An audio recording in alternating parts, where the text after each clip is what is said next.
Tadeo, je suis une pédiatre spécialisée en médecine d'adolescence, puis je suis co-responsable du programme des troubles alimentaires ici à Sainte-Justine. J'ai aussi le privilège et l'honneur de faire partie de la grande famille d'ANEB en siégeant sur son CA depuis plus de 25 ans. Je suis donc très heureuse de vous accueillir ici ce soir dans le cadre de cet événement si important organisé en collaboration avec ANEB Québec.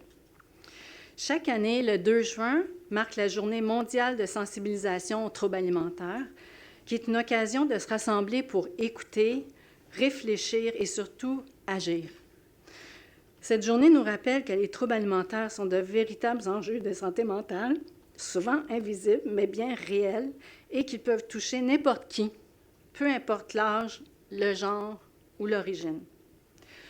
Ce soir, nous avons le privilège de participer à une conversation intime autour des enjeux de la santé mentale, soit la résilience et les troubles alimentaires, en compagnie de Sophie Grégoire. La discussion sera animée par Sophia Zito. Sophia est ambassadrice d'ANEB Québec et co-instigatrice de la campagne nationale annuelle « Abat les troubles alimentaires », Abat les TA, qui a pour but la sensibilisation aux troubles alimentaires auprès des jeunes.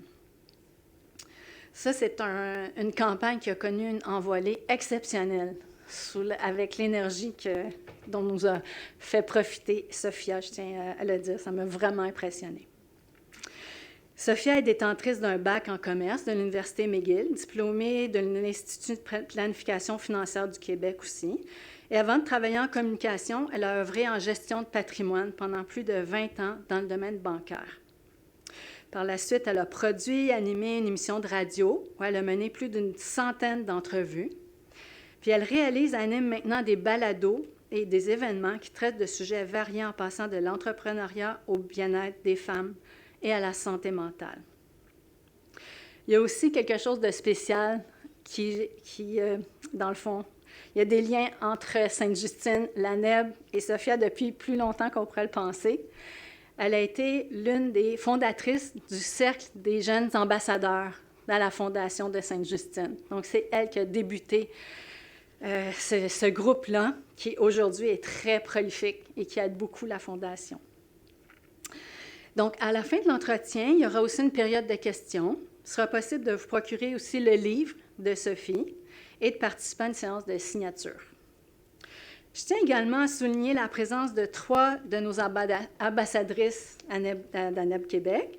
C'est Laetitia Descarufel, Pascal Deblois et Laurence Latreille. Puis vous voudrez? Merci de faire cette différence pour la cause ANEB. Au CHU Sainte-Justine, la santé mentale de nos jeunes est au cœur de nos préoccupations. Nous savons que c'est en unissant nos efforts au niveau clinique, communautaire, humain, que nous pouvons créer des ponts vers la compréhension, la bienveillance et la guérison. Il faut vraiment y croire et le garder comme objectif. Merci à vous tous enfin d'être ici. Votre présence envoie un message fort, celui que nous ne laisserons plus le silence gagner. Sophia, la parole est à toi.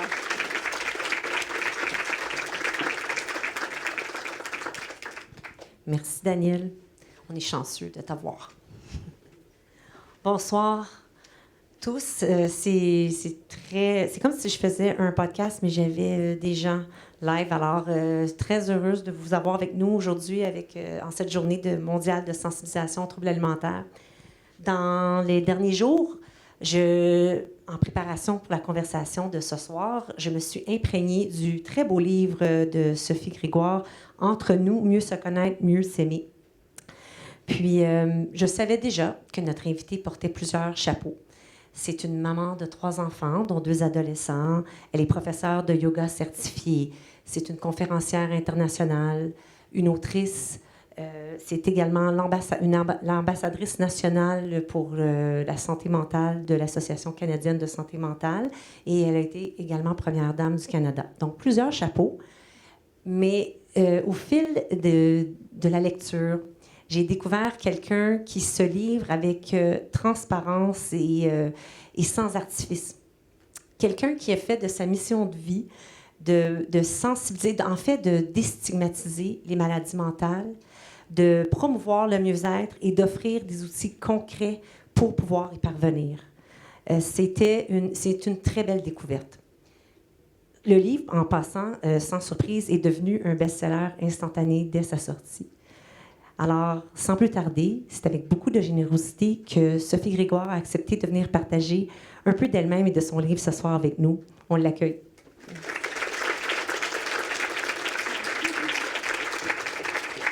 Bonsoir. Je suis tellement contente d'être ici. Oui, puis on était très, très, très contents que tu aies pris du temps dans ton horaire chargé pour venir parler avec nous. Sophie, je le mentionnais, ça fait une semaine que j'ai l'impression que je suis dans ta compagnie, puis je te découvre à travers ton livre, encore une fois, le mieux connaître, mieux s'aimer. D'abord, bravo, parce que ce livre-là, c'est un beau mélange de pans de ton histoire avec également des outils concrets puis des partages que tu fais avec des collaborateurs experts dans leur domaine. Oui, quand j'ai écrit le livre, je me suis assurée de choisir un format que moi, je ne connaissais pas, mais que j'aurais aimé lire. Donc, chaque début de chapitre, c'est mon histoire. Et l'autre partie du chapitre, je suis allée chercher, de par la chance que j'ai eue de rencontrer des experts incroyables sur mon chemin de vie, qui ont tous dit oui. Dr Gabor Maté, vous le connaissez peut-être, spécialiste en traumatisme. Quand j'y ai parlé de mon livre, il m'a dit je vais t'appuyer puis je vais te présenter à la communauté scientifique. Alors, je suis allée chercher vraiment les meilleurs chercheurs scientifiques, psychologues, psychiatres dans le domaine de tout ce qui touche à la personnalité humaine. On nous enseigne même pas ça à l'école. Comment est-ce qu'on fait pour former notre propre personnalité? Et en passant, j'étais ici, dans cet hôpital, il y a 30 ans, il y a plus de 30 ans. Dr Jean Wilkins. Qui est une sommité, là. Une sommité des troubles mentaux. Oui. Et je me souviens qu'il m'avait dit tes cuisses sont pas grosses du tout, tu sais. Puis j'étais là, oh non, hein.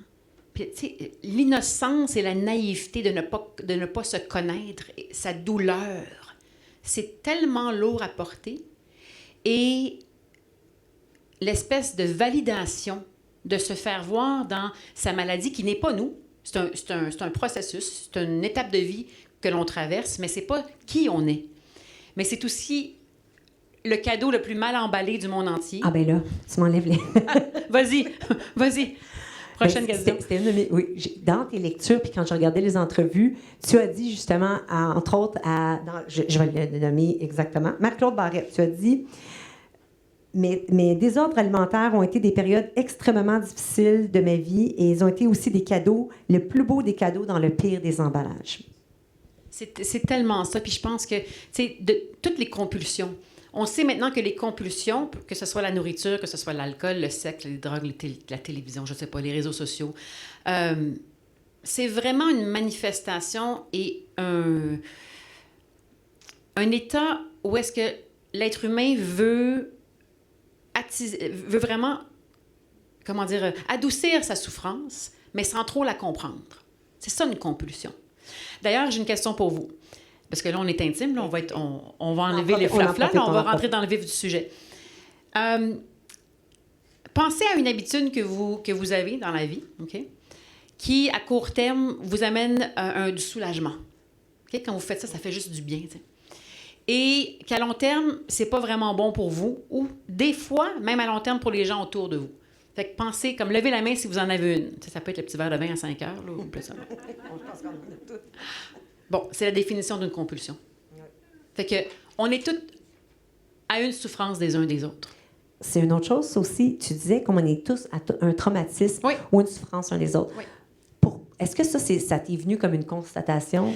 Oui, surtout avec le temps, parce que ça fait plus de 20 ans que je suis sur le chemin de santé mentale puis que je rencontre des gens qui me confient leur histoire. Puis ça, c'est sacré. D'avoir la confiance de quelqu'un d'autre, c'est incroyable.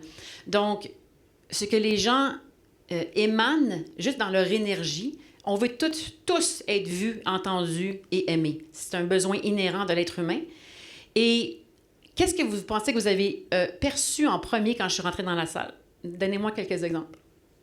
Qu'est-ce que vous avez perçu en premier, en tant qu'être humain, quand je suis rentrée ici, là? Belle énergie. Une belle énergie. Puis, pour une fois, quelqu'un ne dit pas mes souliers ou mes cheveux, genre. Mais c'est belle énergie, continuez, plus précis. Je gambadais. Pas pire. La présence. Alors, l'être humain dénote 100 milliseconds, un centième de milliseconde, les expressions faciales. Pourquoi? Parce que notre cerveau humain, qui a 200 000 ans, sans même qu'on s'en aperçoive, tout au long d'une journée, envoie son radar pour s'éloigner du danger et se rapprocher du confort et de la sécurité émotionnelle. Donc, on est en train de faire ça à journée longue. Tu sais, si j'étais arrivée ici comme ça, vous poseriez des questions. Bien, pensez à des gens dans votre environnement ou des leaders mondiaux, je ne vais pas nommer personne, qui ont des expressions faciales vraiment, tu sais, peut-être, je dirais même agressives, frustrées. On peut dire ça. C'est peu dire. On peut dire, puis c'est peu dire. Donc, cette envie viscérale, humaine, d'être rassuré et de s'éloigner du danger, c'est dans notre système nerveux. On est bâti comme ça, c'est universel. C'est pas différent en Afrique qu'en Asie, qu'en Europe qu'ici, là. C'est la même chose. Et le lien d'attachement à l'enfance, là, je sais que tu dois regarder tes papiers et être comme déjà dans la question 6. C'est pas grave. Ça, tu en parles dans le lien d'attachement c'est le premier chapitre. Oui. Tu expliques à quel point tout se joue dès les premiers jours, les premières heures, même dans le ventre. Peut-être pas tout. Oui, absolument. Maintenant, on sait, la science nous donne beaucoup plus d'informations sur la formation du système nerveux in utero, donc dans le ventre de la mère, et que toutes les hormones qui sont sécrétées par la mère, surtout les hormones de stress, passent directement à travers le placenta. Donc oui, il y a déjà une espèce de connexion de système nerveux à système nerveux, comme là, en ce moment, on est en train de se réguler sans le savoir. On se connecte. Oui, on pourrait faire aussi une caresse de 30 secondes. Là, vraiment, on diminuerait, on amènerait le système nerveux dans le système parasympathique. Mais l'attachement à l'enfance, c'est le premier lien de confiance qu'on appelle le lien épistémique. Dr. Dan Siegel, dont le travail, je me réfère à son travail dans mon livre, nous explique que, puis tu sais, en passant, moi, je ne savais pas c'était quoi le lien d'attachement il y a 5 ans. Puis là, j'ai commencé à l'étudier. Est-ce que vous savez c'est quoi le lien d'attachement à l'enfance? Levez votre main si vous savez c'est quoi. OK, quand même. Donc, presque à la moitié, mais pas la moitié. Alors, c'est le premier lien de confiance qu'on développe avec la personne qui a pris soin de nous. La manière dont la personne nous a regardés pour qu'elle monte le montant de temps avec lequel il nous a regardés. Quand on était en détresse, combien de temps ils ont pris pour nous rassurer? Est-ce que c'était jusqu'au milieu de notre petite détresse ou notre grande détresse parce qu'il y a 3 autres enfants en arrière puis maman est occupée, ah ouais, va jouer? Ou est-ce que c'était jusqu'à la fin que le système nerveux soit complètement de retour au milieu du balancier en homéostatique? Ces signatures-là de petite détresse tout au long de l'enfance préverbale, ça laisse un sillage. Exact. Et c'est là que, quand on parle de la santé mentale, c'est multifactoriel. Ça, c'est un des facteurs à prendre en considération. Quand je t'écoute parler, Sophie, je vois que tu as fait toute cette démarche-là. Est-ce que c'était pour mieux comprendre toi, la première détresse, tu as eu un trouble alimentaire et je te remercie de toujours être très transparente pour le dire.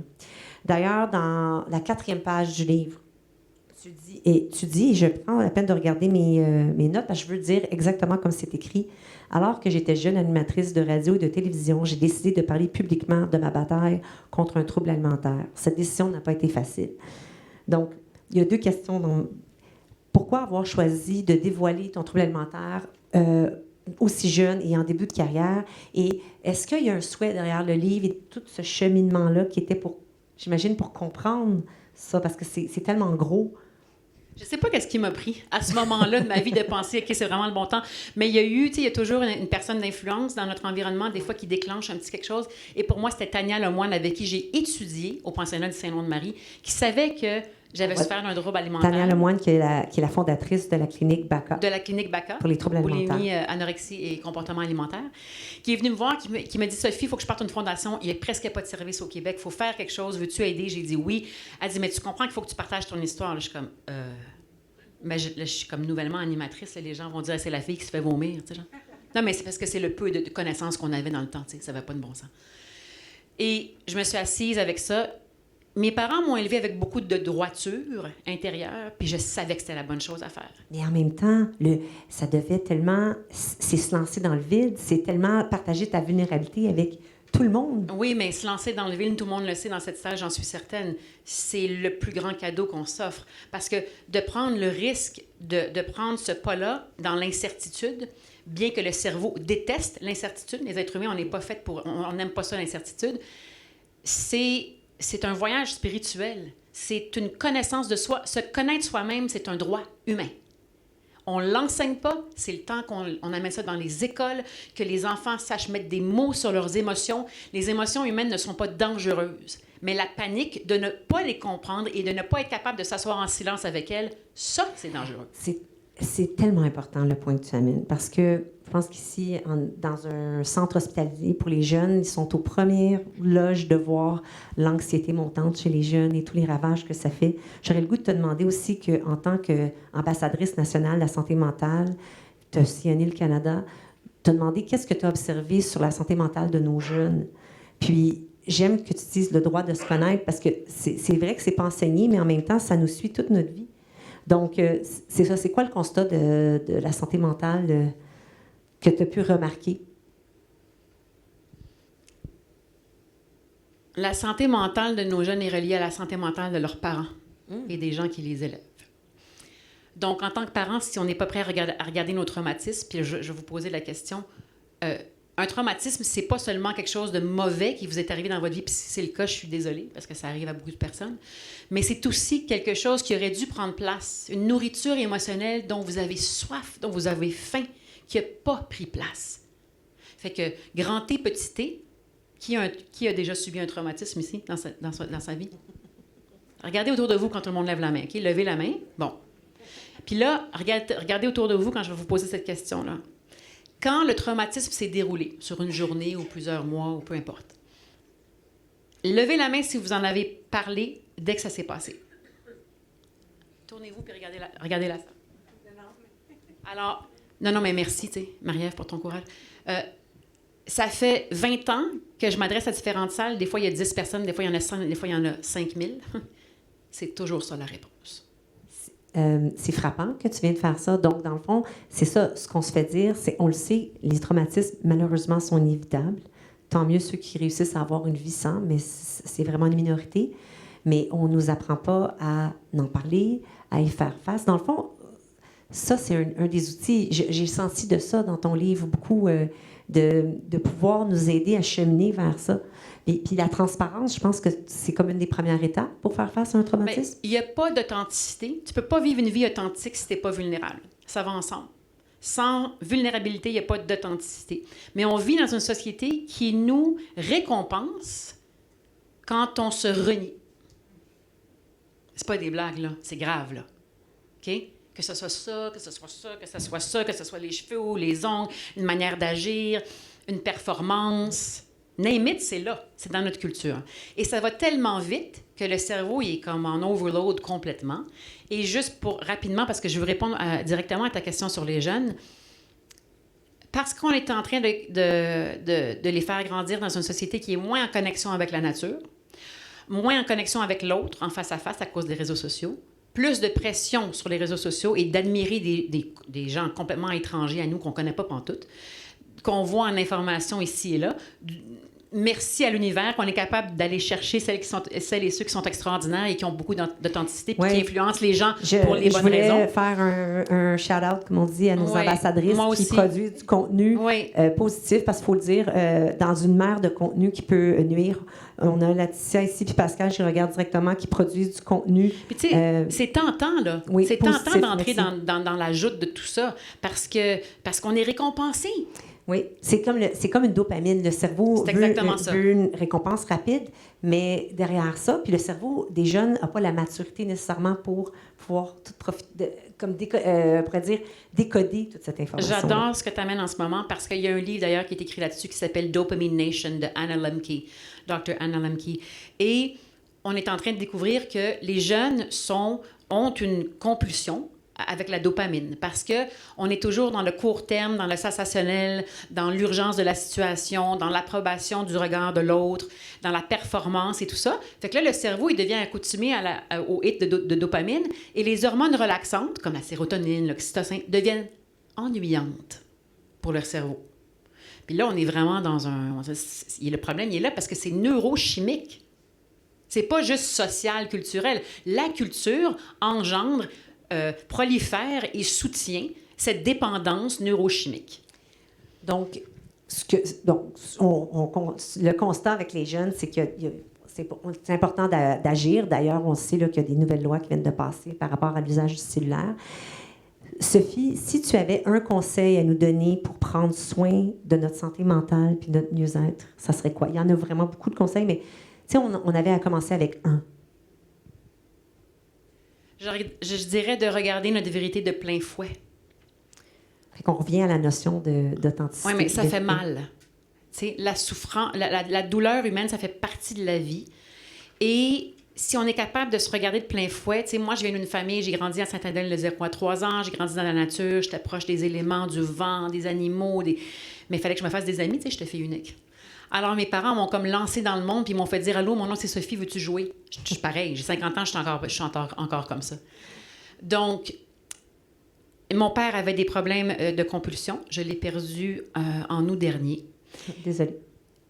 Et mon papa ne m'a jamais parlé de mes désordres alimentaires. Tu vois, la petite fille en moi est déjà active. Là. Et il travaillait sur le board comme bénévole de l'opération Cachou de Sainte-Justine quand il a su que je souffrais. Puis je peux te dire qu'il est allé vite au board puis il a dit « Qu'est-ce qu'on fait? Est-ce que vous traitez ça ici? » Mais on n'en a jamais parlé. Je suis capable tellement de sympathiser avec ce que tu dis à tellement de niveaux. Je pense que si on le voit, moi, c'est pas un secret. Ma fille, ça va contre un trouble alimentaire depuis plusieurs années. Puis c'est difficile, on n'a pas tout le langage pour parler de ça, surtout quand on se sent dépassé. La santé mentale, c'est comme le dernier tabou, puis on n'est comme pas équipé, on dirait, pour même faire face à la souffrance de quelqu'un qu'on aime. On est touché, mais c'est comme ton père, c'est évident qu'il t'aimait, mais comment t'en parler? Comment connecter? Oui, mais ça, c'est le mal que j'ai vécu tout au long de mon adolescence. Que quand je suis devenue une jeune femme, mon père, il savait comme plus comment être présent. Donc, j'ai vécu un abandon émotionnel. Donc, mon type d'attachement s'est accru comme codépendante en cherchant des relations avec mes copains, tu sais, cette approbation-là. Et l'amour fou qu'il m'a donné durant mes premières années, comme mon corps en est imprégné, je me souviens, tu sais. Puis à un moment donné, c'est parti. Mais pourquoi? Parce que je comprends aujourd'hui que lui avait sa propre compulsion. Oui, puis lui aussi, comme homme de cette génération-là, avec sa jeune fille qui devient une femme, il n'est pas équipé non plus pour avoir le dialogue. Ça s'appelle la maturité émotionnelle. Tu sais. Oui. Et devenir adulte, c'est être capable de développer un langage pour mettre des mots sur nos émotions, mais aussi pour se réguler soi-même. Moi, je ne savais pas qu'on avait des outils dans la vie qui nous permettent de réguler notre système nerveux. Fait que dans le système nerveux, j'ai-tu encore 5 minutes? Oui. Oui? OK. Alors, tout le monde a un système nerveux sur la planète. On a une branche sympathique qui est celle d'alerte et de fuite, okay? Le fight, flight, freeze, comme on appelle. Et on en a une autre qui est parasympathique, qui est reliée au système de relaxation et de digestion. Dans une journée, vous vous balancez entre les deux, c'est normal. Là, ce qui est en train de se passer avec la façon dont on vit, on est en train de pathologiser plein de conditions qui ne sont pas des maladies per se, en latin, mais qui sont des manifestations de conditions anormales dans lesquelles on vit. Et le corps est juste en train d'essayer de s'adapter. Donc, un système qui est trop souvent en alerte à cause du stress chronique, à cause, je ne sais pas moi, du manque de sommeil, parce qu'on est toujours sur des écrans, parce qu'on se nourrit moins bien, parce que notre réseau social, notre muscle social s'atrophie avec le temps. Le muscle social s'atrophie, c'est bon ça? Non, mais c'est... Oui, mais c'est vrai, c'est vrai. C'est vrai, les jeunes, ils ont quelque chose... si tu connectes juste à travers ton téléphone, tu n'apprends pas à connecter avec ton petit ami à côté. Avec toute l'intelligence artificielle, d'ailleurs, qui s'en vient, là, c'est déjà parti, ça va être incroyable de voir à quel point... Je lisais quelqu'un qui est spécialiste en business, là, c'est un multimilliardaire, qui disait les business du futur vont soit être axés envers la technologie ou la connexion humaine. Genre, on va payer des gens pour prendre des marches avec nous autres. Non, mais tu sais... mais moi, Japon, je vais marcher avec vous autres, moi. OK, on sait où. Mais au Japon, ils ont déjà commencé à développer des robots pour tenir compagnie aux personnes âgées. Ce besoin de connexion-là, idéalement, ça ne serait pas un robot, ça serait un humain. Mais on le sent comme humain, ça nous est nécessaire.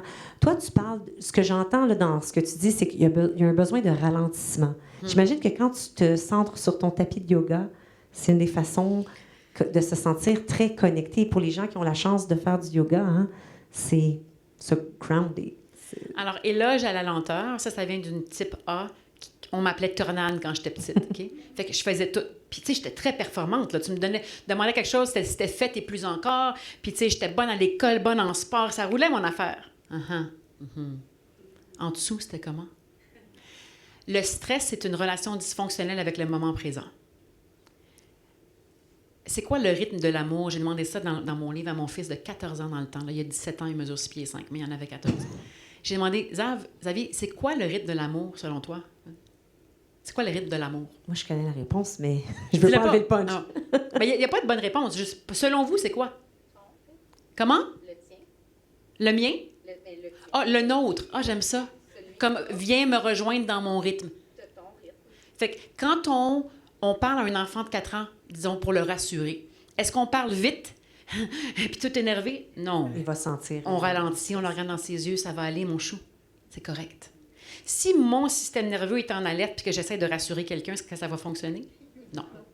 Donc, notre capacité à réguler notre système nerveux, puis il y a plein de techniques, j'en enseigne là-dedans, j'en enseigne dans la vie aussi, des techniques de respiration. On est capable de prendre des heures sur notre cellulaire par jour, on n'est pas capable de prendre 5, 10, 15 minutes pour respirer correctement. La plupart des gens, là, essayez ça 2 secondes. Sans rien contrôler, mettez votre main sur votre ventre, mais contrôlez pas, OK? Quand vous inspirez, qu'est-ce qui se passe? Puis quand vous expirez, qu'est-ce qui se passe avec le ventre? Inspire. Expire. Est-ce que vous sentez que le ventre ballonne à l'inspiration, puis tranquillement il revient? Bon, le diaphragme est en train de faire sa job, mais la plupart des gens ne respirent pas comme ça. À l'inspiration, le ventre rentre à l'intérieur. Et d'ailleurs, les jeans serrés, ça n'aide pas pantoute. Donc, non seulement est-ce qu'on respire mal, mais on ne sait pas ralentir. Et si le stress est une relation dysfonctionnelle avec le moment présent et que l'amour est lent, est-ce qu'on est capable d'aimer quand on est pressé? J'ai des frissons. Parce qu'on est en train de perdre la capacité d'aimer par une présence et une écoute profonde au ralenti. Je sais pas, là, mais moi, je sens que le monde entier a soif de ça. Là. Oui, il y a vraiment plusieurs endroits qui ont un grand besoin de ralentissement, on va le dire comme ça. Sophie, toi, quand on mentionne souvent, puis on parle de la notion de résilience, puis je pense qu'on ne peut pas parler de santé mentale sans penser à résilience. Qu'est-ce que ça évoque pour toi, la résilience? Des fois, ça m'insulte quand j'entends, mais pas profondément, là, mais ça m'insulte quand j'entends « Ah, t'es tellement résiliente », tu sais, comme si, je sais pas, il y a même des communautés, vous êtes tellement résilients, tu sais, face au traumatisme, wow! Mais ça veut dire quoi, ça? C'est comme dire, tu sais, moi, je suis tolérante. Bullshit. J'accepte l'autre. Et dans mon livre, quand j'ai interviewé Rosemarie Charret, qui est une grande psychologue au Québec, elle m'a dit, Sophie, en 40 ans de carrière, les gens les plus malheureux que j'ai rencontrés dans ma vie sont ceux qui ne sont pas capables de faire confiance à l'autre. Donc, ouais. Si j'étais arrivée ici avec une... si, par exemple, vous étiez dans votre système sympathique aujourd'hui, OK? Ou au cours du dernier mois, où vous êtes stressé, les choses vont pas, vous êtes en état d'alerte ou même de fuite ou même proche du gel ou de la dépression, en regardant mon visage, à cause de l'état dans lequel vous êtes, vous auriez pu interpréter mon visage neutre comme étant agressif. Alors, élargissez ça au niveau sociétal. En ce moment, on dit que presque la moitié de la population est trop souvent dans un état de sympathique dans le système nerveux, d'alerte. Donc, on n'est pas capable de recevoir l'autre sans se sentir menacé. Pensez à tous les mouvements de division, polarisation, que ce soit en politique ou dans les institutions, les écoles, peu importe. Donc, l'autre devient une menace trop rapidement quand nous, on n'est pas régulé dans notre système nerveux. Encore une fois, la neurobiologie. Donc, ça, c'est pour toi, c'est la notion, c'est ça, de résilience qui est... C'est parce que la résilience, tu n'es pas résilient. Ça se développe. C'est pas vrai. Ça se développe par la connexion humaine, par la vulnérabilité, par l'authenticité, par l'expérience. Puis l'autre gros problème qu'on a, puis je boucle la boucle, c'est qu'entre 6 et 10 ans, une période critique où les jeunes commencent à être beaucoup sur leurs réseaux sociaux puis leurs écrans, comme on sait, le cerveau apprend par expérience, sans arrêt, et par répétition. Ça prend entre 22 et 60 jours pour inculquer une nouvelle habitude dans le corps, puis que ça reste, tu sais. Et quand on fait obstacle à ce développement-là chez le jeune. Ce qui arrive, c'est que tout l'apprentissage qu'il fait à, comment dire, je dirais comme low risk, low cost. Donc, petit risque, petit coût. Tu tombes en bas de ton vélo, c'est pas grave, tu rembarques, ta mère n'est pas en train de capoter, parce que tu as joué dehors pendant 3 heures, puis elle n'était pas là de surveiller tout le long au parc parce qu'il y a quelqu'un qui va venir l'attaquer. Tu sais, genre? C'est ça, c'est le temps de les laisser dans le fond, tomber quand ils sont jeunes parce que, comme tu dis, le risque est petit. Exactement. Versus tomber quand on est plus vieux, voilà. Ça a beaucoup plus de Dans l'âge adulte, c'est haut risque, haut coût. Puis là, quand le cerveau n'a pas été entraîné à créer ces liens de confiance-là avec le corps, sa capacité de se relever, bien, les obstacles, l'échec, un manque de connexion du regard de l'autre, là, ça devient comme une vague qui est impossible à surfer. Je suis une surfeuse, j'ai utilisé la bonne métaphore. Donc, moi, mon père m'a donné un esprit intrépide. Il m'a appris à pousser ma physicalité, donc mes limites psychologiques aussi, de par le sport. Et moi, j'ai été porte-parole pour Filles Actives, qui est un organisme qui aide les jeunes filles à recommencer à faire du sport parce qu'entre 12 et 15 ans, la moitié des filles ici au Québec lâchent le sport. C'est problématique, là. Puis une des raisons, en passant, c'est parce que c'est trop masculin. Fait qu'on a un problème aussi de culture ici. Là, tu m'ouvres une porte là-dessus parce que j'ai entendu dans tes entrevues, puis dans ton livre également, tu dis « La société dit aux femmes comment se détester le plus et le plus vite possible. » Quand même. Je suis désolée, mais c'est vrai. À un très jeune âge, on apprend qu'on n'est pas correct comme on est. Et les jeunes garçons qui sont submergés par des images retouchées. Je ne sais pas si vous avez entendu parler de ça, mais aux États-Unis, ils sont en train d'essayer de passer quelque chose pour limiter l'accès aux jeunes à la pornographie à la Cour suprême. C'est vraiment big, là. Puis, tu sais, moi, je ne suis pas une puritaine, là. On comprend tout que dans un couple mature, on est capable de regarder des choses comme ça puis de ne pas se sentir menacé, là. Mais c'est devenu un moyen de consommation et une habitude tellement normale que les jeunes garçons, ils ont des problèmes d'intimité là, incroyables. Là. Leurs attentes sont irréalistes. C'est ça, ils ont... Oui, puis nous, on essaie de se changer à partir de nos parties génitales jusqu'à nos cheveux puis nos cils. Ça passe plus, là. Moi, je m'excuse, mais je n'accepte pas ça, là. Puis moi, en tant que femme de 50 ans, avec une fille puis 2 garçons, je veux dire, même nous autres, dans la salle ici, tu sais, les injections, se changer physiquement, c'est tout là, c'est partout autour de nous. Non. Mais ça devient... C'est là qu'il y a comme une genre de forme de résilience mentale que tu dois faire parce que c'est difficile. C'est difficile de résister. Il faut vraiment que tu sois centré en toi. C'est incroyablement difficile de résister. Pour pouvoir dire, surtout comme quelqu'un comme toi qui a vécu dans l'œil du public, les pressions doivent être constantes. Partout, tout le temps. Quand on vieillit aussi, tous les messages qu'on reçoit, de là de pouvoir... comme je pense, se centrer à l'intérieur. C'est là les outils que je trouvais intéressants dans le livre, parce que ça part tout de... Donc, l'extérieur devient moins important. Quand j'ai dû faire de grands changements, je n'irai pas dans les détails, mais vous allez comprendre, dans ma vie à moi, avec le regard du monde entier, c'est vraiment vrai, il a fallu, à un moment donné, en pleurant sans arrêt, puis en pratiquant sur mon matelas de yoga avec des sueurs d'effort, mais de larmes et de colère, de tout. À un moment donné, j'ai décidé consciemment, bon, là, le regard du monde, c'est terminé. C'est terminé. Je ne vis plus comme ça. Le courage que ça prend. Le courage. Juste à y penser, je peux pleurer.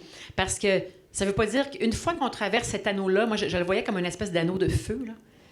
Je veux juste vous dire que je ne sais pas où est-ce que vous en êtes dans votre vie, ou les gens que vous aimez, ou des gens que vous connaissez, que vous savez qui souffrent.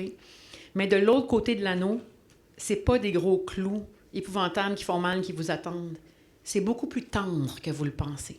Je dis pas que ça fait pas mal, mais c'est tendre. Et il y a plein d'alliés. Plein. Parce qu'une fois qu'on prend ce pas-là, on dirait que tout d'un coup, on attire d'autres genres d'êtres humains autour de nous. Puis tu sais, il faut faire un petit peu de ménage, hein? Une fois de temps en temps, là. Les gens toxiques ou les relations toxiques, ça nous rend toxiques. Oui, ça prend notre énergie. Et j'ai lu récemment qu'il n'y a personne de vraiment toxique. Il y a juste nous qui les laissons rentrer. Et ça veut dire beaucoup sur nous. Oui. Mais pour toutes les femmes qui ont peut-être vécu des abus et que l'on juge, mais pourquoi ça ne sort pas de la relation, soyons clairs, parce que ça peut être n'importe quoi d'autre que cette forme-là de violence conjugale, d'abus, il y en a d'autres. Le système nerveux, lorsqu'il bâtit une maison émotionnelle et que dans la maison émotionnelle, physique, géographique autant qu'interne, est rempli de violence, mais le corps ne connaît que ça. Donc, le corps est dans une zone de confort dans cet environnement-là. Mais je me permets de faire un parallèle avec les troubles alimentaires. C'est une maison, souvent au départ, qui est construite dans laquelle, on le sait, il y a une forme de... un réconfort jusqu'à temps que tu te rends compte que c'est toxique, mais tu as le temps d'être implanté là-dedans. Mais c'est drôle, je dis ça, puis tu sais, quand tu disais que c'est un cadeau, parce que c'est un peu, on revient à... Une fois que tu émerges de ton trouble alimentaire, de ton trouble de santé mentale, c'est un cadeau parce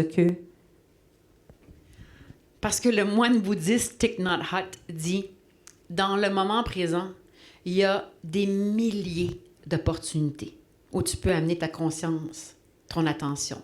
Et on devient ce vers quoi on porte notre attention. Donc, c'est un cadeau parce que dans un moment de souffrance, tu as encore et toujours, avec les bons alliés, le choix de où vers porter ton attention. J'adore. C'est très beau, merci. Dans le fond, c'est ça. En surmontant cet obstacle, cette très grande souffrance-là, je pense qu'on peut mieux connecter avec notre vérité, comme tu dis toujours. Et de l'enseigner à l'école. D'enseigner, c'est quoi souffrir? On ne parle même pas de ça dans les cours. On apprend les mathématiques, la géographie, le français, name it, mais on ne parle pas de ça. C'est essentiel. Et ça se passe aussi dans les maisonnées, là, chez nous. T'sais. Comment est-ce que les parents parlent aux enfants? Comment est-ce que les parents sont vulnérables eux-mêmes? Parce que nous autres, on en a de la culpabilité, hein? Les générations, là, ouais. Avant nous et nous. Là. Donc, on vit avec tellement de culpabilité. Puis au niveau de l'énergie, la culpabilité, là, ça tire de l'énergie. Là. Puis là, on rumine ça. Là. Puis là, ça continue. Et ça fait qu'on s'engouffre. Et quand on est dans ce gouffre-là, c'est difficile de voir autre chose. Parce que le cerveau, tu sais, il y a la... en anglais, c'est frontal striatal loop. La boucle frontostriatale. J'aurais pas été capable de le traduire. C'est pas grave. C'est un endroit dans le cerveau, pour vrai, là. Et quand votre petite gerboise commence à courir dans sa roue, là, et que c'est parti, on le sait, right? À 3 heures du matin, c'est le fun, hein? Bien, dans ce temps-là, dites-vous, hey, je suis vraiment dans ma boucle frontostriatale en ce moment, puis moi, je me le dis souvent parce que je suis en périménopause, donc à 3 heures du matin, j'ai des belles conversations avec moi-même. C'est plus une gerboise, c'est une gang au complet. Exact.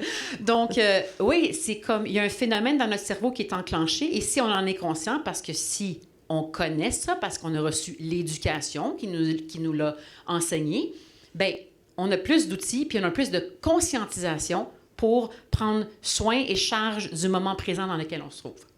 Tout à fait. Pour les gens qui se fient... Tu sais, ton nom, ça veut dire sagesse. Il y a beaucoup de sagesse dans ton livre. C'est la sagesse ou la recherche de la sagesse, comme on disait tantôt. Pour les gens qui luttent contre un trouble alimentaire, un trouble de santé mentale, c'est quoi les mots de sagesse que tu aimerais leur dire? Bien, qu'ils sont jamais seuls. Jamais. Puis je connais de plein fouet le poids de l'ennui.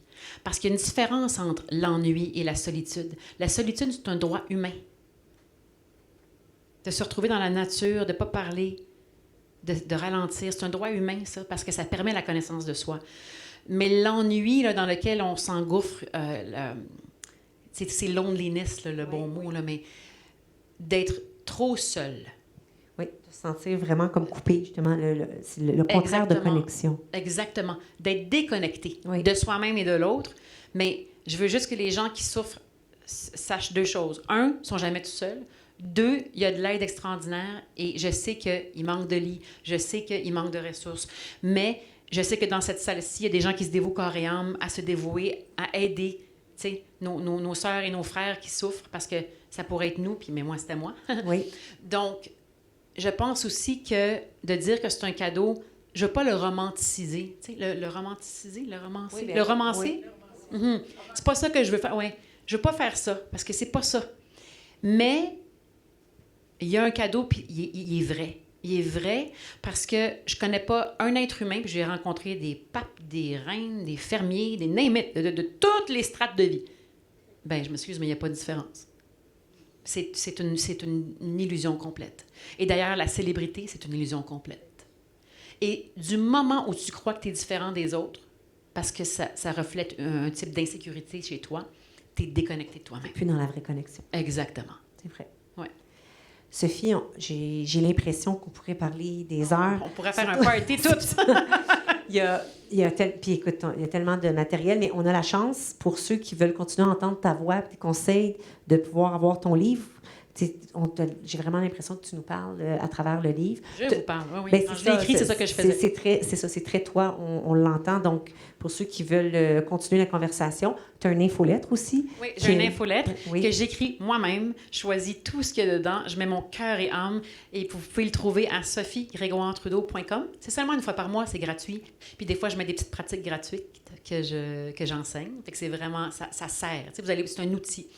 Et vous n'allez pas m'aimer, mais on prend-tu comme 3 minutes? Avez-vous des questions? Mais non, j'allais ouvrir la période de questions, c'est sûr. Okay. On ne peut pas se laisser sans questions. Je pensais que tu lançais tout de suite au... Non. Je suis certaine qu'il y a des questions, puis je voulais avoir ça, mais ça conclut ma partie à moi, que j'aurais bien aimé continuer, mais comme je dis, les gens vont avoir accès. Puis, merci, parce que vraiment, tu n'es pas obligé de faire preuve d'autant de transparence, mais j'ai senti vraiment que tu t'ouvres, puis en partageant, toi, les défis que tu as eus, les souffrances, c'est certain que tu aides beaucoup, beaucoup. Et tu prends aussi la position que tu as pour pouvoir faire avancer la cause de la santé mentale et des troubles alimentaires. Avec vraiment, pour ça, tu as ma gratitude. Merci. Tu me touches, merci beaucoup. Je pense qu'en étant au service de soi-même, on est au service de l'autre naturellement, puis c'est pas forcé, tu sais. Puis les gens ressentent cette authenticité-là. Puis, mais je vous aime. Moi, j'aime les êtres humains. Donc, j'espère que c'est contagieux. On va justement passer aux questions des autres êtres humains qui y auraient dans la salle. Lise André. Je veux revenir sur le sujet du père, tantôt, que tu parlais.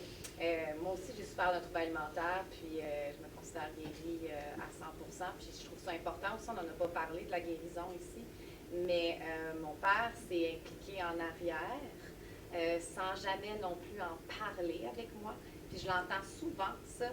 Puis des fois, j'ai l'impression que les gens s'attendent à ce qu'il faudrait que le père ou la personne sache quoi dire. Mais est-ce que c'est nécessaire? Est-ce qu'elle aurait pu juste... Comment ça va, ma fille? Je sais que tu sais, y a-tu...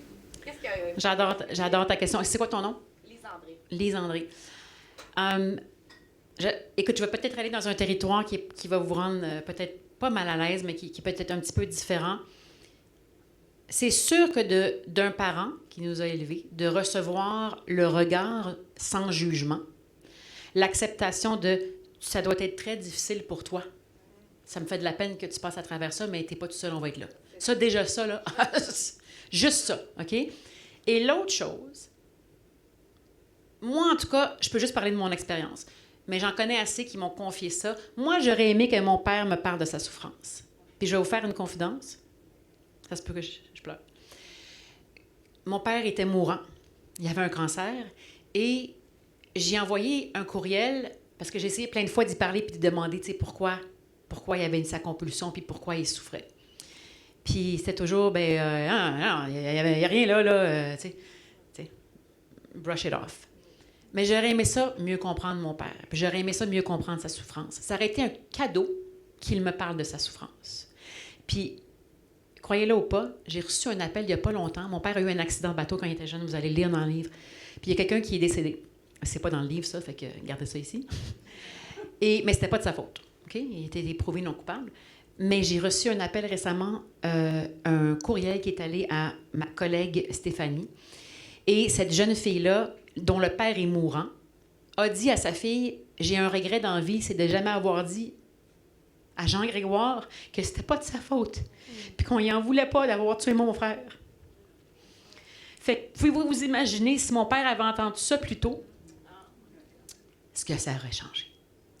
Alors, n'hésitez pas de parler de votre souffrance puis de vos vulnérabilités. Ça change une vie. Puis ça change un cerveau puis un système nerveux. Le dialogue. Oh, ta maman, ta belle maman. En tant que grand-mère, oui. ma petite fille qui se fait ramener qu'elle est là-dedans, comment l'aider, comment y parler. Trouver les mots vraiment. Les grands-mamans sont des sources de sagesse. Puis les grands-mamans sont des femmes qui souffrent aussi. Hein. Donc, souvent, on pense que les grands-mamans, ben, tu sais, elles ne comprendraient pas, elles sont pas de ma génération. Tu sais. La tendresse et la présence est universelle. Ça n'a pas d'âge. Donc, je vous dirais que le soutien est de dire, tu sais, grand-maman, elle ne connaît pas ça comme toi, mais je suis curieuse de mieux te comprendre. La curiosité vers l'autre vaut tout l'or du monde. La curiosité, c'est juste ça que vous avez à faire. Puis c'est bien en masse. Merci, Sophie. Un câlin. Juste un câlin, des fois. Dire qu'on est là. Avec les années, on l'apprend à la dure. On ne peut pas toujours comprendre. C'est difficile à comprendre. Mais on peut dire ça aussi. Oui. Je ne suis pas parfaite. Je ne comprends pas vraiment ce que tu traverses, mais je suis curieuse d'en savoir plus parce que je t'aime. Aïe, aïe. c'est la tendresse d'une grand-maman. C'est bien Ouais. dit, ça. Oui. C'est juste ça. Les jeunes, les personnes le savent. Ils ressentent qu'on est là pour eux. Une autre question. Il y a le déni aussi. Moi, ma fille souffre de ça et j'en ai parlé aussi, mais il y a le déni, c'est difficile. Mais c'est le déni de la maladie, tu veux dire? Mhm. Le déni qu'elle n'a pas un trouble alimentaire. OK. Bien, OK. OK. Mais il y a d'autres choses en dessous. Dr Gabor Maté dit toujours, ne regardez pas la compulsion. Regardez la douleur en dessous de la compulsion. Fait que, comme allié, comme maman, comme amie, je pense que ce qu'on peut faire, ou avec des spécialistes, c'est d'aller voir la douleur qui est en dessous, puis de dire, OK, tu ne souffres pas d'un trouble alimentaire, mais tu es un être humain, donc tu souffres de quelque chose. Tout le monde souffre. Fait que de ne pas différencier et de dire, ah ah! Mais tu sais, c'est sûr que le DMS, le gros livre, là, il veut qu'on... Mais je suis tellement d'accord avec toi. C'est d'adresser... Il y a quelque chose qui se cache derrière le trouble alimentaire. Tu sais, c'est une maladie, puis il faut que ça soit traité, mais en même temps, on pathologise, encore une fois, des réactions normales et des névroses qui font partie de notre culture, des conditions dans lesquelles on vit, qui sont des signaux d'alerte. C'est des gros drapeaux rouges. Oui. Est-ce que je peux être aimée comme je veux? J'ai une soif d'être moi-même, puis je suis pas capable. Tu sais, au fond, c'est vraiment ça. Mais c'est sûr que le déni, c'est confrontant. Mais juste des fois, même, juste dire qu'on s'inquiète pour la personne sans parler directement de la maladie. Tu sais, souvent, quand on dit hey, « je m'inquiète pour toi », moi, les gens me disaient ça, tu sais. Mais là, va te faire foutre. Pourquoi tu t'inquiètes pour moi, tu sais? J'étais en possession de mes moyens ou je le pensais. Fait que de dire plutôt, de s'ouvrir dans sa propre souffrance à l'autre sans des fois rien demander en retour. Peut-être racontez-lui une histoire qui vous est arrivée à vous, je sais pas. C'est bien, tu établis un lien. Ça ouvre une mini-porte. En partageant ta vulnérabilité, tu donnes la possibilité à l'autre de partager la sienne. Comme quand mon fils de 9 ans ne pouvait pas s'endormir le soir, puis j'y ai dit, imagine que tu as une petite porte dans ta tête, puis tu l'ouvres, puis tu laisses sortir toutes les pensées, tout ce qui t'achale, puis là, tu fais le vide complet. Puis là, il fait, j'ai dit, il a tout compris, yes. Il dit, hein? Il dit, maman, il dit, c'est pour ça que tu oublies tout? Ça n'a pas marché. C'est tellement précieux, ce moment-là de conversation. Là. Essayons de le continuer quelques minutes. Qui d'autre aurait une question? Oui? On a une question ici. Et puis, je pense qu'il y avait quelqu'un d'autre là. Moi, en fait, c'est... On va... Je fais ça depuis 3-4 ans. Là, puis, ma fille, là, elle est rendue à l'étape qu'elle veut s'en sortir. Je suis vraiment contente. Mais c'est sûr qu'il y a des pics. Puis, je me dis toujours, est-ce qu'elle va réussir? Là, elle est vraiment bien entourée et tout. Là, j'en remercie la vie. Mais, comme maman, des fois, c'est difficile. Et je sais, comme quand tu dis, les parents sont coupables, c'est sûr que à quelque part, c'est vrai qu'on se sent vraiment coupable. Puis je sais, il y a des fois où elle était anxieuse, ou tu sais, je me rappelle de son enfance, on balayait ça du ballon, c'est sa personnalité, elle est trop comme inside, c'est elle, tu sais, elle va finir par... Mais tu sais, des fois, je me dis, pourquoi quand elle était jeune, on l'a pas... OK, bien là, laisse-moi corriger le tir, OK? Là, la culpabilité, là, c'est au revoir. Oublie ça. Le passé, c'est le passé, OK? C'est pas ta faute que ta fille souffre de ça. OK? Tu peux pas résumer le problème comme ça. Ça serait complètement loufoque et ridicule. Est-ce qu'il y a des trucs qu'on aurait pu changer dans l'enfance? Bien sûr. Mais il n'y a pas de parents parfaits, il n'y a pas de relation parfaite. L'amour, des fois, c'est en dents de scie. La vie, des fois, c'est en dents de scie. Donc, la guérison aussi, c'est en dents de scie parce que ça reflète la vie. Puis, sais-tu quoi? Moi, des fois, je trouve qu'on devrait célébrer ça dans le sens où dans le day-to-day, au quotidien, quand on demande à nos enfants, puis, tu sais, c'était quoi le moment fort de la journée? Non, c'était quoi le pire moment de ta journée? De revenir à ce qui est difficile, puis de le célébrer. De dire, hey, bravo d'avoir surmonté ça, tu sais. Et la culpabilité et la honte, ça n'aide pas à la guérison. Donc, si vous vous sentez coupable, votre fille, elle va le ressentir, ça. C'est énergétique, c'est pas juste, c'est pas juste de le dire, là. L'énergie porte encore bien plus que les mots. Donc, quand je disais que le parent a la responsabilité de faire le travail sur soi-même, c'est pas de se dire « j'ai tout », je ne veux pas dire le mot F-word, mais j'ai tout bousillé, c'est de ma faute. Non. Vous êtes un être humain. C'est maintenant, avec l'information que j'ai, comment je fais pour avancer en prenant soin de moi-même le plus possible pour que mon enfant, dans ma maison, ressente mon calme, ma certitude et ma vulnérabilité. Il n'y a pas plus beau cadeau. C'est juste ça. Mais comme parent, c'est tellement confrontant de voir son enfant malade qu'au départ, on veut guérir presque pour notre enfant. On se dit qu'en faisant tout, on va pouvoir guérir notre enfant. La journée où on comprend que c'est son cheminement, que nous, on est là pour lui tenir la main puis l'accompagner, on lui fait du bien à lui, à elle et à nous. Mais ça, c'est dur. C'est une des choses les plus dures de toute la vie, je pense, de ne pas s'agripper dans notre attachement. On est tous des codépendants, hein, d'une manière ou d'une autre, là. Sur certains plus que d'autres. Là, ouais. Puis, tu sais, nos enfants, puis moi, je dis ça, puis je ne le maîtrise pas, hein. Nos enfants ne nous appartiennent pas. Quand ils grandissent, là, quand ils sont tout petits, oui, ils sont tellement vulnérables et malléables, puis on a tellement une influence, mais pendant qu'ils grandissent, c'est eux. Puis moi, j'ai de la misère avec ça, laisser aller, là. C'est inné comme parents, on se sent responsable de nos enfants. Donc, quand ils tombent malades, puis le trouble alimentaire vient jouer au fait, ton enfant ne mange pas, c'est la base. Quand il est petit, la première chose qu'il fait, il vient de naître, on le met à ton sein, il doit manger. Donc, le fait qu'il ne mange pas, ça vient te chercher dans tes tripes. C'est drôle parce que tu viens juste de m'amener sur il y a un grand besoin de différenciation avec les désordres alimentaires. J'ai remarqué ça, puis je ne l'ai jamais dit comme ça, mais tu viens juste de me le faire. Parce que souvent, puis je regarde les gens qui ont souffert, que je connais, là, proches de moi, qui ont souffert d'orthorexie, bigorexie, anorexie et boulimie, il y a une grande soif de dire « Je suis qui je suis, séparée de toi, je ne veux pas être comme toi ». Mais des fois, le propre de l'adolescence, c'est pouvoir le dire et le mettre en action, donc ce qu'on appelle la rébellion, bon, peu importe, sans toutefois sentir que le parent dit « Ah oui, bien, c'est terminé ». Il faut que l'amour reste pour que le jeune puisse se différencier sans avoir peur de perdre le lien d'attachement. J'ai interviewé Dr. Gordon Neufeld, qui est extraordinaire, un homme sage, sur le lien d'attachement pour les adolescents. Et la lenteur, et c'est pour ça que les ados souvent vont connecter avec un grand-parent. Parce qu'ils ne sont pas en train de se faire demander, ben, va faire ta chambre, ramasse-ci, fais ça, right? Il y a comme une espèce de respect, de non-dit, de « Hey, on fait-tu des biscuits? » tu sais, ou genre, bon. Puis ça, c'est vraiment précieux.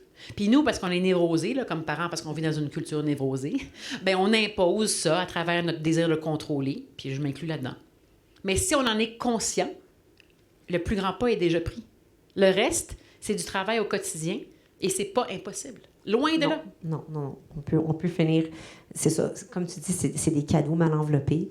Mais de redéfinir la relation avec l'enfant malade, on l'apprend à la dure. Fait que je vous souhaite courage. Est-ce qu'il y a d'autres... Il y avait une question ici, puis après ça, on va aller en derrière, mais je sais que tantôt, on vous a... Bonjour. Donc oui, moi aussi, je suis maman d'une jeune fille qui est atteinte d'anorexie depuis presque 2 ans. Et en fait, quand on dit brisons le silence, c'est quand on s'est retrouvés, quand on s'est aperçu là, seuls. Puis aussi de voir que les parents, les autres enfants, en fait, comment dire, c'est qu'on n'avait pas d'outils. On n'a pas d'outils parce qu'il y a beaucoup de conférences dans les écoles secondaires, puis elles sont très bien sur les violences sexuelles, sur le consentement, sur tout ça, mais jamais en fait sur ce que pourraient vivre ces jeunes-là, qui est la boulimie, l'anorexie, les troubles alimentaires. Et en fait, je me disais, mais comment on peut avoir plus de conférences dans les écoles pour détecter les troubles alimentaires, faire attention à nos jeunes, nous en tant que parents, puis les jeunes entre eux finalement. Parce que, c'est ça, c'était ma question. qu'est-ce qu'on pourrait mettre en place? Parce que moi, en tant que parent, je me disais, qu'est-ce que je pourrais faire pour que les amis de ma fille se rendent compte que ma fille elle a un trouble alimentaire, puis que la petite copine d'à côté aussi elle en a un, puis que les parents puissent se rendre compte qu'il y a des signes, que c'est pas juste une enfant qui a, je sais pas si je suis claire dans mes propos. Oui, mais c'est juste que c'est une... Hein? Oui, mais c'est une question immense. Hein? Il y a de l'immensité dans votre question parce que on voudrait pouvoir contrôler les interactions que notre enfant a avec ses pairs. Et maintenant, il y a eu un livre extraordinaire écrit par Gordon Neufeld et Gabor Maté qui s'appelle « Hold on to your kids » et qui dit que c'est dangereux que les enfants se fassent élever par leur père au lieu de leurs parents. Donc, quand on vit dans une société d'hyper-indépendance, puis les familles passent moins de temps ensemble, les parents sont occupés au bureau, ça fait partie de notre culture, c'est très difficile de créer un climat de connaissance de soi, de ralentissement sans noyau familial. Donc, quand l'industrialisation a pris... a eu main prise sur nos sociétés, ça fait centaines d'années, on a fragmenté les communautés, puis on a fragmenté l'individu en même temps. Donc, on est en train de subir encore les contre-coups d'une culture qui a fait exploser la notion de famille et de communauté. Et c'est pas obligé d'être une famille, comment tu appelles ça? Pas atomique, mais nucléaire. Atomique. Une famille nucléaire, c'est le sentiment d'appartenance. Fait que dans un monde où on appartient comme plus à grand-chose, là, la religion a pris le bord, puis je suis pas en train de dire qu'il faut retourner à l'église, là, mais c'est super important qu'on ait un sentiment d'appartenance. Donc, je pense qu'au sein de nos maisons, moi, en tout cas, une chose que j'ai bien faite, il y a plein d'affaires que j'ai pas bien faites, mais une chose que j'ai bien faite, c'est que je suis une personne sociable, j'aime mes amis, et j'ai présenté beaucoup de gens à mes enfants qui sont comme une famille, à l'extérieur de notre famille. Même qu'un jour, ma fille m'a dit, moi, j'ai plusieurs mamans. J'étais comme, quoi? Non! Une maman. Mais ouais, tu sais. Mais je pense qu'avec ça, j'ai réussi à donner à mes enfants une confiance dans l'autre. Parce qu'ils se sentent un peu comme si quelque chose qui arrive et qu'ils tombent, il y a même plus que leur propre famille qui va être là pour eux. Parce que pour plusieurs enfants, la famille, c'est pas sécuritaire. C'est pas là qu'ils vont aller retrouver leur nourriture de sécurité émotionnelle. Donc, sans ce sentiment de communauté-là, quand là, on dit que c'est la communauté des réseaux sociaux, la tâche est... Ça revient à la connexion, hein, Sophie? On revient toujours à la connexion. Pour répondre, par contre, directement à votre question, je vous invite à aller nous voir aussi après par ANEB parce qu'on fait des conférences dans les écoles et on travaille très, très fort à la sensibilisation. Peut-être que l'école de votre fille n'a pas encore été visitée. Il y a Lisandrie qui donne... On va dans les écoles et on essaie de faire ce travail-là. Mais les raisons de la conférence et de la générosité, comme de Sophie Grégoire, c'est justement pour essayer d'augmenter la sensibilisation parce qu'on est conscient qu'il reste beaucoup, beaucoup de travail à faire. Et n'oubliez pas que c'est une compétence provinciale, donc c'est différent de province en province et les systèmes sont complètement inégaux. Donc, c'est à chaque personne dans leur province de faire le travail. Donc, c'est pas facile à gérer, croyez-moi, je le sais. Ça reste finalement une maladie qui est taboue. En fait, Oui. Même a dit, elle en parle pas à ses amis. Il y a peu de ses amis qui, même nos amis à nous, le savent pas, des connaissances. Et pourquoi on pourrait pas dire, oui, mais ma fille, elle souffre d'un trouble alimentaire. C'est pas quelque chose qu'on dirait sur une autre maladie. On pourrait dire, mon enfant est atteint de cette maladie. On dirait plus facilement que... Ma fille a une soif sage et profonde d'authenticité qu'elle a de la misère à assouvir et ça se manifeste par un désordre alimentaire. Elle n'est pas son désordre alimentaire. J'aime ça, Sophie. Elle n'est pas son désordre alimentaire.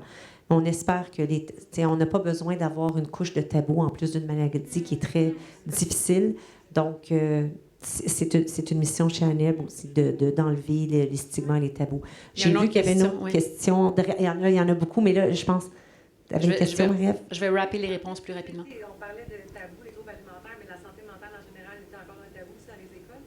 Et moi, Sophie, je voulais savoir, on parle d'émotions, on parle d'humain, on met ça de l'avant, dans le fond, parce qu'on a jasé tantôt avant la conférence, mais qu'est-ce que tu vois de plus tard, qu'est-ce qui s'en vient, justement, on parle que ça va vite, l'intelligence artificielle, le monde qui est tout à l'envers, comment tu vois l'avenir?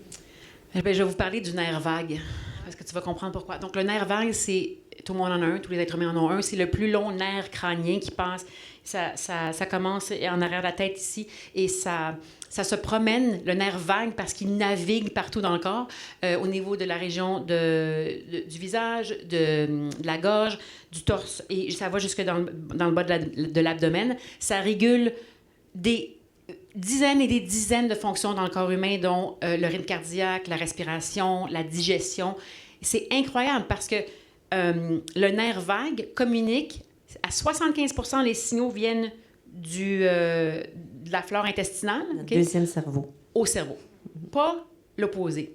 Donc, santé intestinale immense. Ils ont mis des bactéries là, ou des cellules d'intestin de schizophrènes dans des souris et elles ont développé des comportements schizophréniques. Donc, là, ça, c'est immense. Ensuite, le nerf vague, on peut le stimuler. On peut passer de notre système sympathique à notre système parasympathique. Je vais juste vous montrer un type de respiration là, qui est, on inspire 4 secondes par le nez, on garde la respiration pendant 7 secondes, puis on expire pendant 8 secondes. Donc,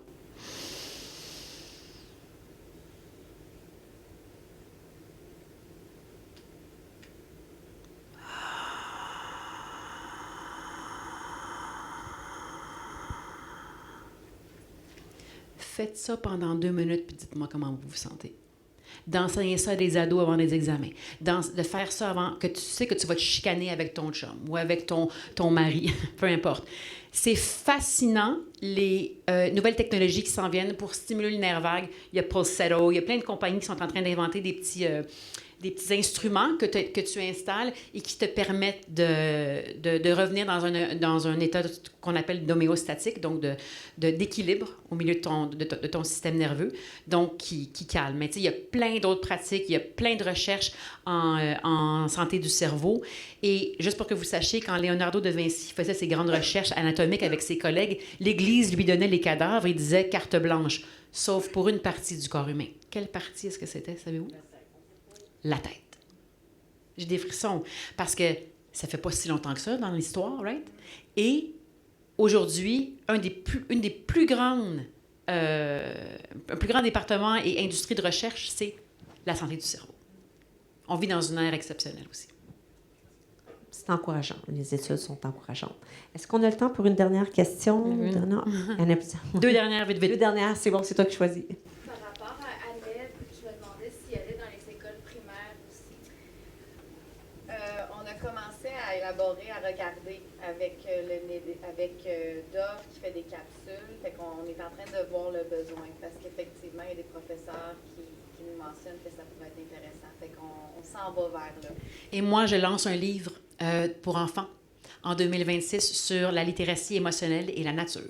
Alors, j'espère que ça va aider, que je vais pouvoir aller dans les écoles. En même temps, dans les écoles. Ouais. On n'avait pas besoin avant dans les écoles primaires, mais maintenant... Non, c'est là qu'il faut commencer. On voit des cas de 8-9 ans qui doivent être hospitalisés, des troubles alimentaires. Tu sais, les ménages à 10-11 ans, ma fille, c'est ça qui est arrivé, puis drastiquement, elle a commencé à être anorexique à 11 ans, mais elle n'avait aucune idée de quoi faire, comment prendre ça en charge, jusqu'à temps que ce soit l'urgence de Sainte-Justine, la rescate. Mais aussi, santé mentale des enfants, elle a un trouble anxieux généralisé.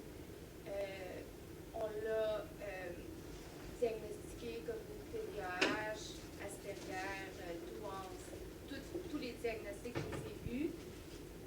Comme quoi, la santé mentale chez les enfants, c'est pas assez discuté dans les écoles.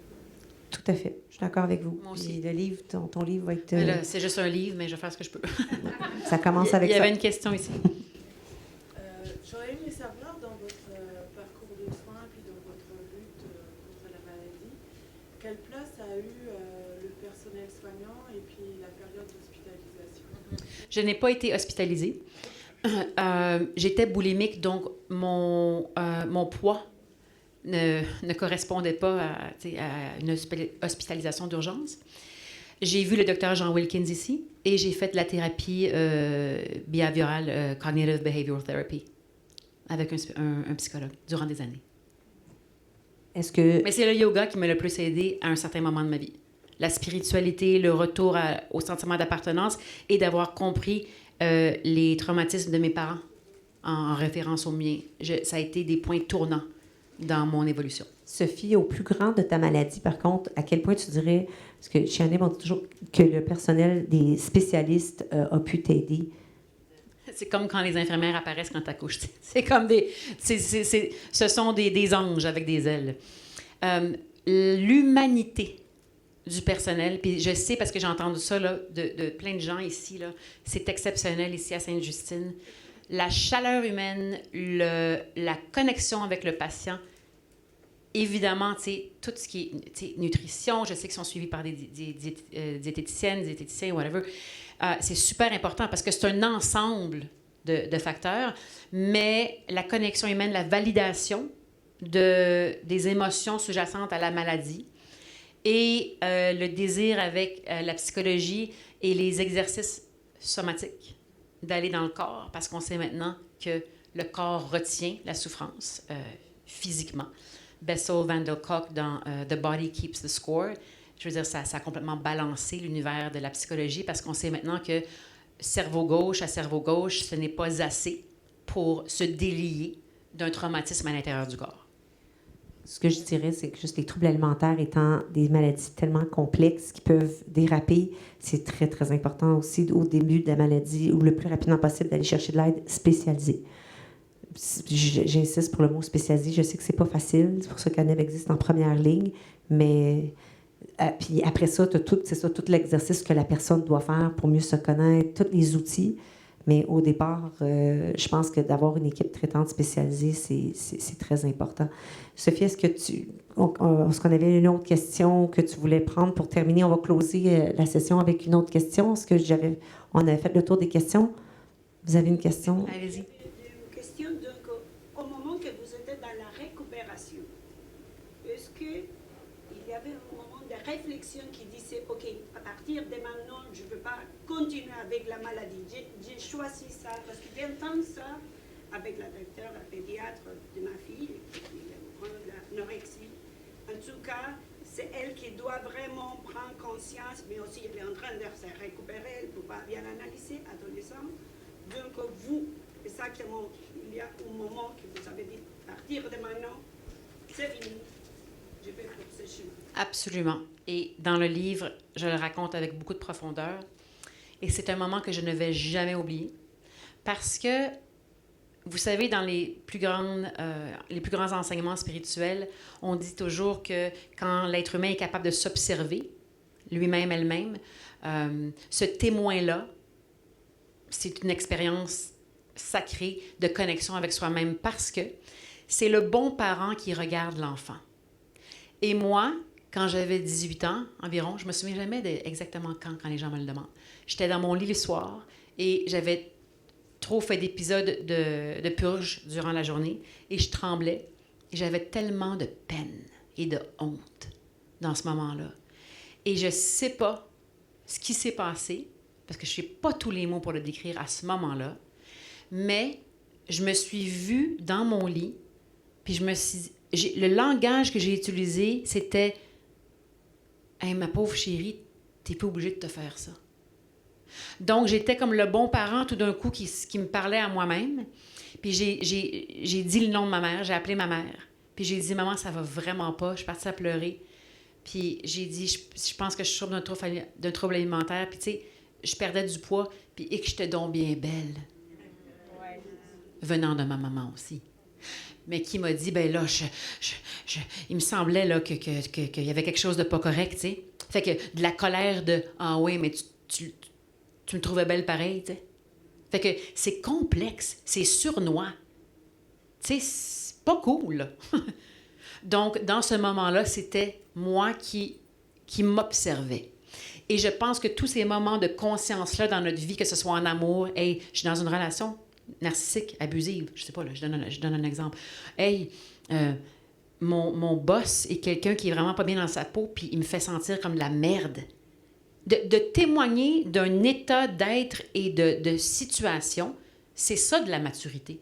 Parce qu'il y a une perspective. C'est à partir de ce moment-là que tu peux décider de t'en sortir. Merci. Je salue tous les gens ici. J'ai entendu beaucoup de parents qui sont venus pour dans le fond, prendre information pour leurs parents. Donc, je vous salue. Je salue toutes les personnes qui combattent et qui luttent contre un trouble alimentaire. Celles et ceux qui ont réussi à s'en sortir, vous avez toute mon admiration. Puis, Sophie, tu as dit quelque chose de très important. Vous n'êtes pas seule. Jamais. Et merci encore, Sophie. Tu vraiment, je pense que tu n'es pas juste à la recherche de la sagesse. Tu incarnes beaucoup de sagesse. Puis j'aimerais, merci, mais j'aimerais vous dire, je veux juste vous dire que des fois, on peut être guéri, puis on a une rechute. C'est pas grave, OK?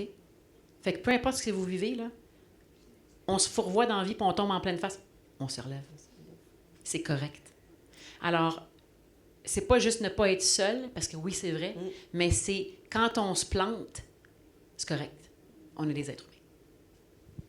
Je vous aime. Alors, j'espère que vous allez venir me rencontrer. Je vais signer les livres, puis on peut continuer à se parler ou à prendre des photos si vous voulez. Je pense que Sybille, tu voulais dire un petit mot avant qu'on quitte. OK. Oui, je ne suis pas très derrière les podiums, donc il y a eu beaucoup de remerciements jusqu'à maintenant, mais avant tout, je tenais à vous remercier ici dans l'audience, de vous ouvrir comme vous avez pu le faire, toute transparence, et vous montrer aussi vulnérable comme Sophie et Sophia l'ont bien mentionné. Sainte-Justine, merci beaucoup. Hein, un partenariat pour fêter et célébrer.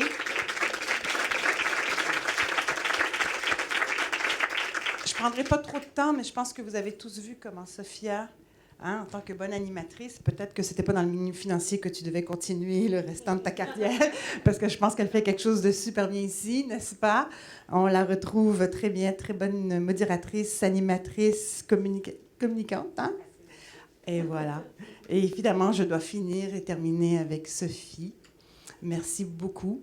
En anglais, on dit « an open book ». Eh ben, c'est exactement ça, un livre ouvert. Voilà!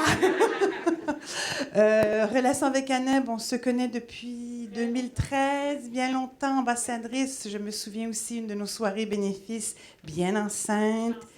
Voilà, qui nous racontait un peu son cheminement. Et nous voilà maintenant en 2025 avec plusieurs. C'est fou, hein, comment le temps passe vite. Et non, il ne faut pas. Alors, qu'est-ce qu'on va faire maintenant? C'est remercier évidemment, oui, Lise André qui va absolument... voilà, j'y arrive. Avant tout, je pense qu'on va demander à José et Rita de venir vous remercier, vous remettre des fleurs.